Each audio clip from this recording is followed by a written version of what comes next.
우리 혼성 중창단의 아름다운 찬양을 감사드립니다. 오늘은 사순절 둘째 주일입니다. 현장에서 예배드리시는 우리 성도 여러분, 그리고 온라인으로 예배드리시는 모든 분들에게 하나님의 은혜와 사랑이 충만하시기를 간절히 바랍니다. 여러분은 그 마지노선이라는 것에 대해서 들어보셨습니까? 이 마지노선은요, 2차 세계대전이 일어나기 직전에 프랑스가 독일의 공격에 대비해서 만든 아주 강력한 요새입니다. 당시 프랑스 육군 장관이었던 앙드레 마지노의 이름을 따서 마지노선이라고 부릅니다. 프랑스는 이 요새를 만들기 위해서 1927년부터 10년간 공을 들였습니다. 그래서 전차를 막기 위해서 이중벽을 설치하고, 또 보병을 막기 위해서 철조망 지대를 만들고, 또 지름 6m의 커다란 콘크리트 벽을 설치하였습니다. 발전실, 탄약고, 작정실, 통신선 등도 지하 깊숙이 설치해서 당시에는 그야말로 난공불락의 요새였습니다. 그러나 정작 2차 세계대전이 터졌을 때 마지노선은 아무 소용이 없었습니다. 왜냐하면 독일군이 벨기에와 룩셈부르크 국경으로 우회해서 공격했기 때문에 그렇게 10년 동안 공을 들인 이 마지노선은 아무런 소용이 없었던 것입니다. 여러분 삶의 마지노선은 무엇입니까? 최후의 보루는 무엇입니까? 물질입니까? 인간 관계입니까? 아니면 자존심입니까? 우리는 저마다 마지노선이라는 최후의 보루들을 다 갖고 있지만 그것들은 적의 공격으로부터 우리를 안전하게 지켜주지 못합니다. 오직 하나님만이 우리의 요새가 되시며 마지노선이 됨을 고백할 수밖에 없습니다. 오늘 본문 말씀은 확신의 시라고 불리고 있습니다. 우리가 혼돈에 직면했을 때 우리는 어떻게 확신을 가질 수 있을까요? 바로 우리 주님께서 우리와 함께 하실 때 우리는 삶에 대한 확신을 가질 수가 있습니다. 또 오늘 본문은 창조신앙에 대해서 암시를 해주고 있습니다. 본문에 나타난 창조신앙 두 가지는 먼저 하나님께서 이 세상을 만드셨다는 것입니다. 창세기 1장 1절에 보면 태초에 하나님이 천지를 창조하시니라. 또 두 번째 창조신앙이 나타나 있는데 그것은 애굽의 속박에서 구원하시고 이스라엘 나라를 창조하셨다는 것입니다. 우리 신명기 5장 15절 상반절을 같이 한번 읽어보겠습니다. 너는 기억하라. 내가 애굽 땅에서 종이 되었더니 내 하나님 여호와가 강한 손과 편팔로 거기서 너를 인도하여 내었나니. 하나님께서 이 세상을 창조하시고 이스라엘 나라를 창조하신 것, 이것이 본문에 나타난 창조 신앙입니다. 또 오늘 본문은 세 부분으로 이루어져 있는데요. 1절부터 3절에서는 자연재난에서 하나님이 보호해 주심에 대해서 말씀합니다. 4절부터 7절에서는 국가적인 재난에서 보호해 주심에 대해서 말씀합니다. 8절부터 11절에서는 자연의 힘과 열방의 세력에서의 하나님의 피난처 되심에 대해서 말씀해 줍니다. 우리가 즐겨 부르는 찬송가 585장 내주는 강한 성이요, 이 찬송가는 종교개혁 주일에 자주 부르는 찬송가입니다.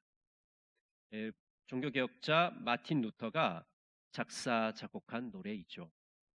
루터는 시편 46편을 통해서 큰 힘을 얻었다고 합니다. 종교개혁을 하면서 루터는 탈진에 빠지게 되었고 설교조차 할 수 없는 그런 건강 악화로 이어지게 되었습니다. 그리고 그 당시에 유럽에 흑사병이 돌면서 루터는 자신의 집을 그 환자들을 위해서 내어주기도 했습니다. 이렇게 죽음과 두려움이 주변에 에워싸고 있을 때 루터는 이 시편 46편 말씀을 묵상하면서 하나님의 위로를 발견하게 되고 하나님께 힘과 능력을 공급받게 되었습니다.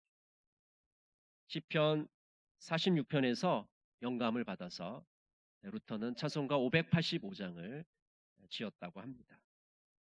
루터의 고백처럼 하나님은 우리의 피난처가 되십니다.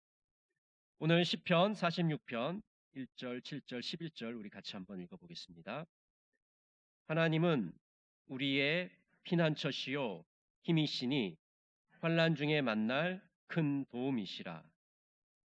만군의 여호와께서 우리와 함께 하시니 야곱의 하나님은 우리의 피난처시로다. 7절과 11절은 똑같습니다. 하나님은 우리의 피난처가 되십니다. 여러분과 저의 피난처가 되십니다. 오늘 본문에서 이 피난처라는 말의 뜻은 두 가지 의미를 갖고 있어요. 하나는 비바람을 피하거나 자연의 재해를 피할 수 있는 그런 피난처입니다. 우리가 흔히 대피소라고 그러기도 하고 보호소라고 그러기도 하는 그런 장소들이죠. 또 한 가지 피난처는 적이 가까이 다가올 수 없는 그런 피난처입니다. 산성이라고 그러기도 하고 요새라고 그럴 수 있는 적이 쉽게 공격할 수 없는 그런 장소를 의미합니다. 이처럼 하나님이 우리의 피난처가 되신다는 것은 적의 공격으로부터 우리를 안전하게 지켜주시고 재난으로부터 우리를 보호해 주신다는 뜻을 가지고 있습니다. 오늘 시편 46편 1절에 보면 시편 기자는 하나님을 큰 도움이라고 고백하고 있습니다. 환난의 때를 당했을 때 하나님께서 우리의 도움이 되어 주신다고 말씀하고 있는 것이죠. 혼돈과 무질서가 우리의 삶을 휩싸 안으려고 할 때 하나님은 우리를 도와주신다고 말씀하고 있는 것입니다. 영어 성경에서는 이 큰 도움을 ever present help로 번역합니다. 항상 있는 도움이란 뜻입니다. 하나님께서는 우리를 도와줄 준비가 항상 되어 있다는 말씀이죠. 한번 따라해 보실까요? 하나님은 우리를 항상 도와줄 준비를 하고 계신다. 하나님은요, 우리를 도울 준비를 항상 하고 계십니다. 우리 옆에 계시면서 우리가 가장 힘들고 어려운 그 순간에 정말 시적절하게 정말 꼭 도움을 받아야 될 그 타이밍에 우리와 동행하시면서 우리를 도와주십니다. 오늘 성경은 우리가 환난을 만나도 두려워하지 않을 수 있는 그 이유를 두 가지로 말씀합니다.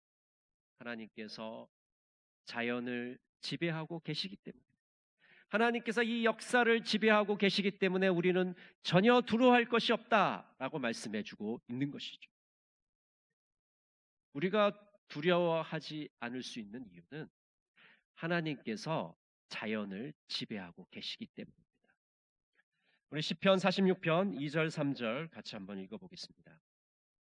그러므로 땅이 변하든지 산이 흔들려 바다 가운데 빠지든지 바닷물이 솟아나고 뛰놀든지 그것이 넘침으로 산이 흔들릴지라도 우리는 두려워하지 아니하리로다.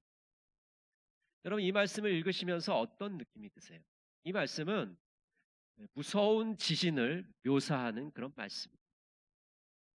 지진이 일어나고 또 바다에서는 그 지진으로 인해서 해일이 일어나서 쓰나미가 덮치는 그런 상황을 묘사하고 있는 것입니다. 여러분, 이런 상황은 어떤 상황일까요? 정말 끔찍한 상황이죠. 후쿠시마 원전이 폭발했을 때 그 상황을 여러분 다 TV로 보셨을 겁니다. 바다에서 해일이 일어나서 그렇게도 안전하다고 자신했던 도쿄전력의 그 원전이 그냥 쉽게 그 두꺼운 콘크리트 벽으로 쌓였던 원전이 그 쓰나미에 쉽게 파괴돼 버리는 것을 보셨을 겁니다.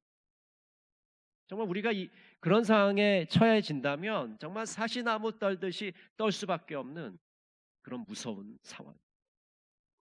이렇게 무섭고 공포스러운 상황에서 시편 기자는 이렇게 고백합니다. 우리는 두려워하지 아니하리로다. 여러분, 오늘 어떻게 시편 기자는 이렇게 무섭고 끔찍한 상황에서 두렵지 아니하리로다라고 고백할 수 있을까요? 그 해결의 실마리가 오늘 46편 8절에 나와 있습니다. 우리 8절을 같이 한번 읽어보겠습니다. 와서 여호와의 행적을 볼지어다.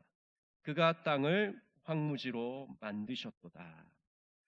하나님께서 땅을 황무지로 만드셨다고 말씀합니다. 하나님의 놀라운 능력을 말씀해 주고 있습니다. 자연재해 앞에서도 우리가 두렵지 않은 이유는 하나님께서 자연을 다스리고 계시기 때문입니다. 이 자연을 컨트롤하고 계시기 때문에 우리는 전혀 두렵지 않은 것입니다. 창세기 1장 2절을 제가 세 번역으로 읽어드리겠습니다. 땅이 혼돈하고 공허하며 어둠이 깊음 위에 있고 하나님의 영은 물 위에 움직이고 계셨다. 하나님께서 이 세상을 창조하실 그 당시의 상황을 묘사합니다. 혼돈과 공허와 무질서가 뒤덮고 있었다. 그런데 성령께서 수면 위에 운행하시니라. 수면 위를 성령께서 거닐고 있으셨습니다. 그 말씀은 무슨 말이냐면 혼돈과 무질서에 쌓여 있는 그 상태에 질서를 부여하신 것입니다. 하나님은 이처럼 자연을 컨트롤하시기 때문에 우리는 조금도 두려워할 필요가 없는 것이죠. 여러분, 코로나19는 환경의 역습입니다. 인간이 자연을 훼손하고 오염시켰기 때문에 접촉하지 않아도 될 바이러스를 우리가 접촉하게 된 것입니다. 마치 코로나 바이러스가 우리를 공격하고 있는 것처럼 보이지만 사실은 우리가 그들의 영역을 침범해서 생긴 일이라는 것이죠. 언제 코로나19가 퇴치될지 종식될지 아무도 모릅니다. 이런 어려운 여건 속에서도 우리는 자연을 다스리시는 하나님을 바라보게 됩니다. 하나님이 우리와 함께 계시기 때문에 우리의 피난처가 되어 주시기 때문에 우리를 도와주시기 때문에 이 어려움을 넉넉히 이겨 나갈 것입니다. 여러분, 힘과 용기를 내시길 바랍니다. 하나님이 우리의 피난처가 되어 주시기 때문에 우리가 이 어려움을 이겨 나갈 줄로 믿습니다. 두 번째로 우리가 두려워하지 않을 이유는 하나님께서 역사를 지배하고 계시기 때문에. 우리 46편 6절을 같이 한번 보겠습니다. 문나라가 떠들며 왕국이 흔들렸더니 그가 소리를 내심에 땅이 녹았도다. 제가 세 번역으로 이 6절을 읽어드리겠습니다. 민족들이 으르렁거리고 왕국들이 흔들리는데 주님이 한번 호령하시면 땅이 녹는다. 여러분, 여러 나라들이 으르렁거리고 왕국들이 흔들린다는 말은 전쟁을 하고 있다는 겁니다. 서로 싸우고 전투를 벌이고 서로 영토를 차지하려고 다투고 있는 것입니다. 그런데 하나님께서는 이렇게 다투는 나라들을 심판하신다고 말씀하고 있습니다. 하나님이 그 나라들을 녹여버리시겠다라고 말씀하고 있는 것이죠. 지도에서 그 나라를 사라지게 만들겠다고 말씀하고 있는 것입니다. 46편 9절은 이렇게 말씀합니다. 그가 땅끝까지 전쟁을 쉬게 하시며 활을 꺾고 창을 끊으며 수레를 불사르시는도다. 하나님께서 전쟁을 그치게 하신다는 겁니다. 전쟁 무기들을 파괴해 버리겠다고 말씀합니다. 활과 창과 방패와 수레를 불살라 버리겠다고 말씀해 주고 있습니다. 한마디로 나라들의 흥망성쇠가 하나님께 달려 있다고 말씀하고 있는 것입니다. 하나님께서 역사를 다스리시고 지배하고 계시다는 겁니다. 그렇기 때문에 우리는 전혀 두려워할 이유가 없는 것이죠. 여러분, 우리나라를 보세요. 우리나라는 지금 사방으로 강대국들에게 둘러싸여 있습니다. 정말 위축될 수밖에 없고 낙심될 수밖에 없는 상황이지만, 그러나 하나님이 이 역사의 주관자이시기 때문에 우리는 전혀 두려워할 필요가 없는 것입니다. 지금 세계는 강대국들이 백신을 먼저 개발하거나 아니면 만들어진 백신을 많이 차지하고 있습니다. 그래서 약소국들은 이 코로나 바이러스와 대항할 무기가 전혀 없어요. 그냥 맨몸으로 대항을 하고 있는 상황인 것이죠. 그렇기 때문에 이 강대국들과 약소국들 사이의 대립과 갈등이 벌어지고 있습니다. 그러나 하나님은 이런 상황에서도 평화를 만들어 가십니다. 하나님의 뜻대로 역사를 이끌어 가십니다. 하나님께서 이렇게 자연과 역사를 지배하고 계시기 때문에 우리는 두려워하지 않게 되는 것이죠. 이런 하나님 앞에서 우리 그리스도인들은 오늘을 어떻게 살아가야 될까요? 우리의 삶에서 어떤 실천을 하면서 살아가야 될까요? 오늘 10절에 그 해답이 있습니다. 우리 10절을 같이 한번 읽어보겠습니다. 이르시기를 너희는 가만히 있어 내가 하나님 됨을 알지어다.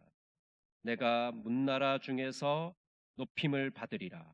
내가 세계 중에서 높임을 받으리라 하시도다. 하나님께서 하나님 되심을 알아야 된다고 말씀합니다. 우리가 믿는 하나님이 어떤 분이신지 알아야 된다고 말씀하고 있습니다. 우리가 믿는 하나님은 어떤 분이십니까? 신실하고 전능하신 분이십니다. 약속을 지키시는 분이고 놀라운 능력을 행하시는 분이십니다. 그래서 우리를 환난의 때에 건져주시고 구원해 주시고 보호해 주실 수가 있는 것이죠. 또 가만히 있으라고 말씀합니다. 손을 잠깐 멈추고 그런 뜻이에요. 근데 이 말은 그냥 아무것도 하지 말고 있으라는 말이 아닙니다. 이 가만히 있으라는 말은 하나님께 먼저 주도권을 드리라는 겁니다. 하나님께서 먼저 하시도록 자리를 내어 드리라고 말씀하고 있는 것입니다. 내 뜻과 계획을 내려놓고 하나님의 뜻과 계획을 먼저 구하라는 말씀인 것이죠. 이렇게 가만히 있어 하나님 됨을 알면 어떤 일이 벌어질까요? 열방이 하나님을 찬양하게 됩니다. 이 세계에서가 하나님의 이름을 높이게 되는 놀라운 역사가 나타나게 될 것이라고 오늘 시편 기자는 노래하고 있습니다. 1차 세계대전과 2차 세계대전 후에 유럽의 많은 젊은이들이 삶의 목적을 찾지 못해서 범민과 갈등에 빠져 있었습니다. 그래서 일부 젊은이들은 방탕한 생활에 빠져 있었던 것입니다.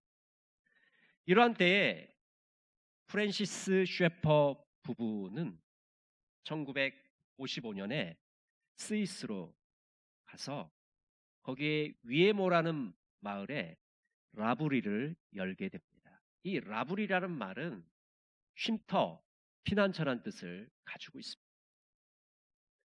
삶의 의미를 묻는 이들에게 자신의 집을 개방하였습니다. 그리고 그들과 삶의 의미와 목적에 대해서 토론을 하였습니다. 삶에 지친 영혼들이 라브리에서 쉼을 얻도록 그들을 도와주었습니다.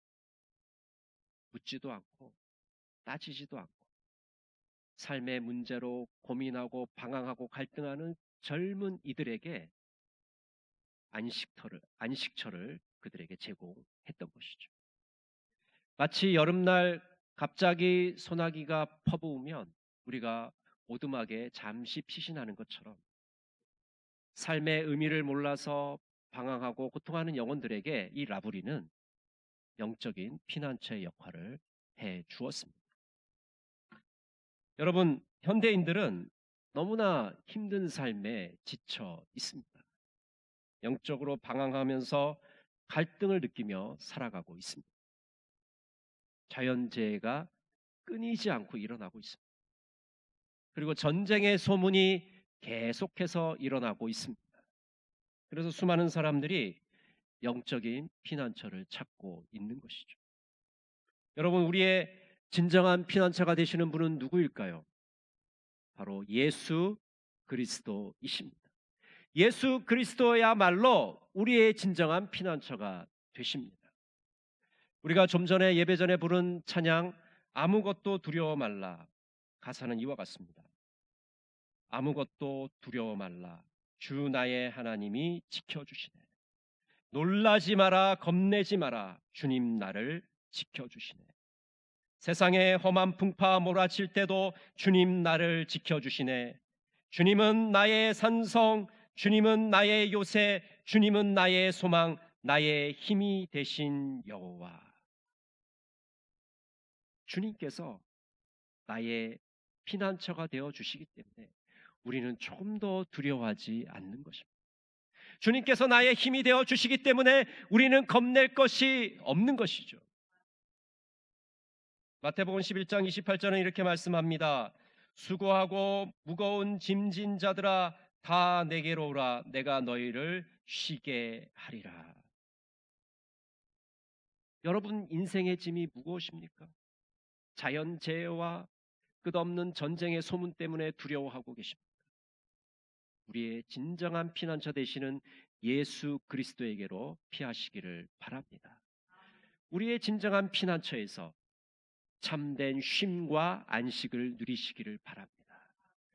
그 피난처 안에 우리가 머물기만 한다면 우리 안에 있는 두려움이 사라집니다. 염려와 걱정이 사라지게 됩니다. 그 안에서 진정한 쉼을 얻게 됩니다. 우리 동강의 모든 성도들, 진정한 피난처 되시는 예수 그리스도를 만나시는 놀라운 은혜를 맛보시기를 바랍니다. 기도하겠습니다. 사랑의 하나님, 자연이 우리를 두렵게 하고 사람이 우리를 위협하여도 피난처 되신 주님께서 우리를 지켜주시고 보호하여 주시는 줄로 믿습니다. 참된 피난처 되시는 예수 안에 거하게 하옵소서. 예수님의 이름으로 기도드립니다. 아멘.